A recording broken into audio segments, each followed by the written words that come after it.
Welcome, everybody. Welcome to JesC Transformation Strategies. Welcome to our Thursday coaching session. Thank you so much to everyone who has taken the time to join us today. We appreciate you fully. Okay, thank you, guys. So, today's topic is going to be a very much related topic. It's very much to talk about the challenges that we face daily, but more to talk about rejection. So today's topic is why you shouldn't take a rejection personally. Why you shouldn't take a rejection personally. Now we've all faced rejections, okay? We've all faced. Nobody can say that they haven't faced rejection. You could have faced a health rejection. You could have faced a relationship rejection, a family rejection, a friend rejection, an application rejection, such as in a university, or you apply for a bursary, you wasn't approved for funds, or even it's a job rejection. Now, especially with the unemployment that's so skyrocketing, this type of rejection actually does influence you more than you realize. Okay, so today I'm bringing it to broad lights on all of that. Okay, and also, guys, is from my experience, I'm going to be discussing a bit on it. Okay, so let's dive into it. So, a rejection happens, and yes, it's a painful way that it happens to you. There's many reasons that it happened. Let's say you applied for the job and you really had the confidence, you waited for it, you waited for the interview, but things didn't work out. Okay, the interview never quite worked out the way you planned, or you had a health issue and you had to go to the doctor and you just didn't expect the outcome. Like that x-ray was really bad, that blood test was pretty bad. So there's a lot of things that happen. Okay, now your mind, as I always say to you, last week we discussed that overthinking is bad for you. Okay, so your mind only can handle good things, and your mind likes to handle stuff, so it fights for you. It plays a protective role in your life. Your brain is the main organ. All right, everything flows out of life through your brain. You operate, you move, you eat, you talk through your brain. There's a lot of people that sitting in the hospitals who is brain damaged and they cannot talk, they cannot move, they cannot eat. So be thankful where you are at the moment, okay? So just like that, your brain plays a very important role, but it's important to protect your brain. Alright, that is why we set boundaries, we do things. I tell you about social media, which is affecting you slowly. It's to keep your brain in a active, safe space, okay? Because there's a lot of things that happen to your brain. Alright, now what we're gonna look at how rejection actually affects your brain. Now, rejection happens for many reasons, but rejection, it must be where it actually empowers you, it actually inspires you. It mustn't be where it's going to be like a negative thing in your life. Rejection must be a positive thing to you. You must not look at rejection as a failure. All right, don't look at rejection as a failure. Don't look at rejection as I cannot make it in life. I just can't take it anymore. Don't look at rejection as a fear. All right, don't be manipulated into that. Rejection basically means it's a way out for you. God and the universe saved you through that rejection of that job, that rejection of that interview, that rejection of that help, that rejection from that family member, friend, whoever. Even you didn't even end up going to that university, right? It was God saving you because He saw something that you never see. And He wants to protect you, He wants to guide you, He wants to lead you. He doesn't want you to go into that door. That's why He shut that door for a reason. He shut that door because He knew you are going to be hurted. He shut that interview because He knew once you take that interview, damn, you're going to be stressed out in that job. You're going to be crying to actually have a break, to get some hours for yourself, for you to rest. You're going to have a burnout. You're going to have depression. You're going to develop anxiety. That's why He shut that door. Don't open that door. There was a reason that He said, no, my daughter, my son, this is not for you. That is why I closed it. The funny thing is with us, we like to open doors that's been closed. Even people reject us, but we like to go back. Why? It's because we had that bond. We had that dopamine effect in our brain. So we want to go back. But I'm telling you now, don't go back. Don't make that mistake. It's over. That chapter has been closed. You know, guys, I've been through a lot of rejections, right?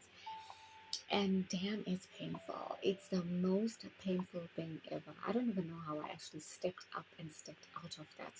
All right. So there's been some applications where I was really lucky. I was really blessed, I will say. I've worked in very good companies, and I'm so privileged that I've worked there.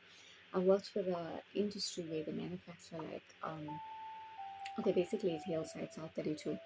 And yeah, it was one of my best experiences. Yes, unfortunately, I had to work during the time I was so sick, so I couldn't eat when like they had the food there. But I was under great management, and I had the best management ever. Okay, he was the best. I had a good facilitator. I had a good recruitment team. Everything was just amazing. And I feel like that was a stepping stone for me, because I even used to do presentations at work and stuff like that, and interviews and stuff. It was amazing. I'm telling you, the whole team was just good. And I think that was actually one of the best working experience for me, like, because I had so much of rejection in other places. Like, I worked for security companies, I worked in sales. I used to actually do sales, like, where you walk, all right, you walk to companies looking for sales, like, sales channel for people to actually come to you and to say, right, we take you over into a company. And yes, it was stressful, um because you don't know what, like, other people's moods, emotions and stuff like that. So it was a lot to deal with, but the thing is, like, I had to go through it. If I haven't been there, I cannot advise you how it will be. So yes, it was a lot to handle, but everything taught me a lesson.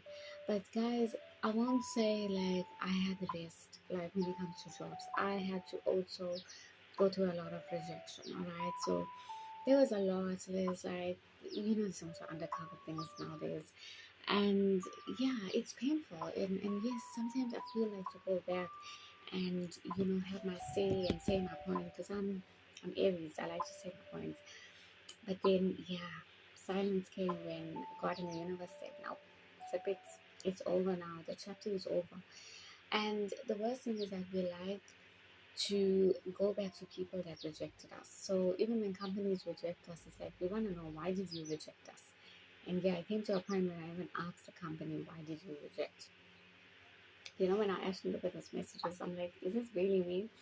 Because I cannot believe it, like, really.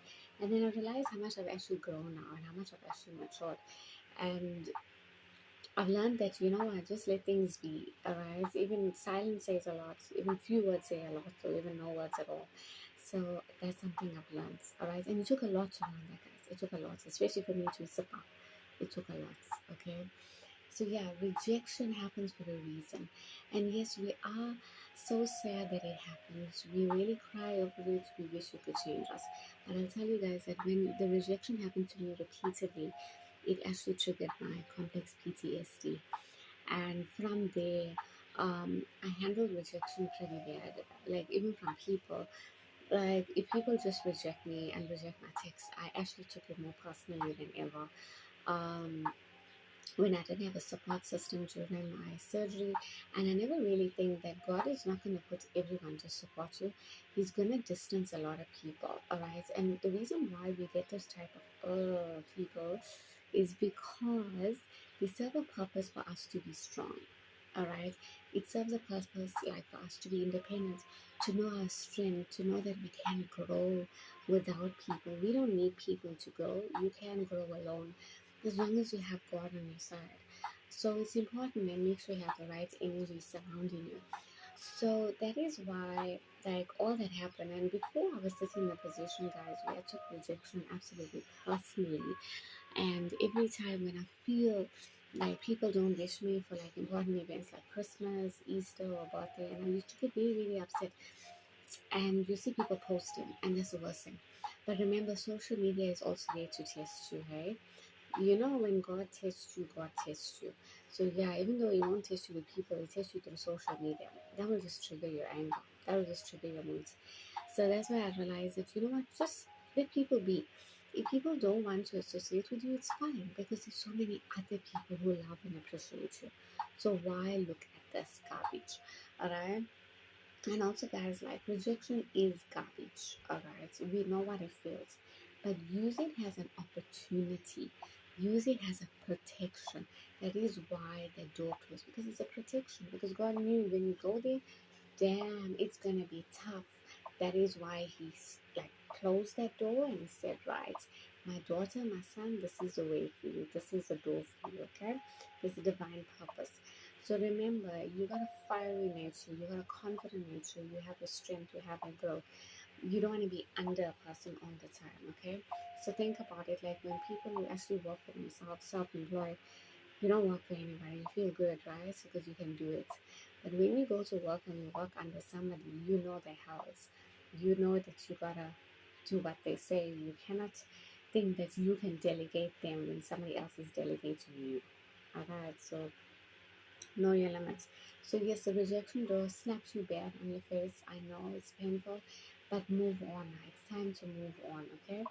It happened, and whatever happens, happens. In this world, it's not a fair share world. You're not going to get everything that you want. You know, guys, how I wish to go back and have a say on everything that happened to me. And I always see corruption happening. I always see bribes happening. I always see fraud happening. I've seen it throughout my life. There's like from 2016 to now, there's one of the job offers that are supposed to be employed by now. It didn't happen.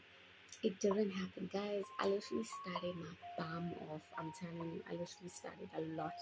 I had 98% for labor relations, which is in the HR, and I always waited to do, you get this in-service training, but it didn't happen. And yeah, I'm not saying it out because you know what? I'm also healing as I'm saying it.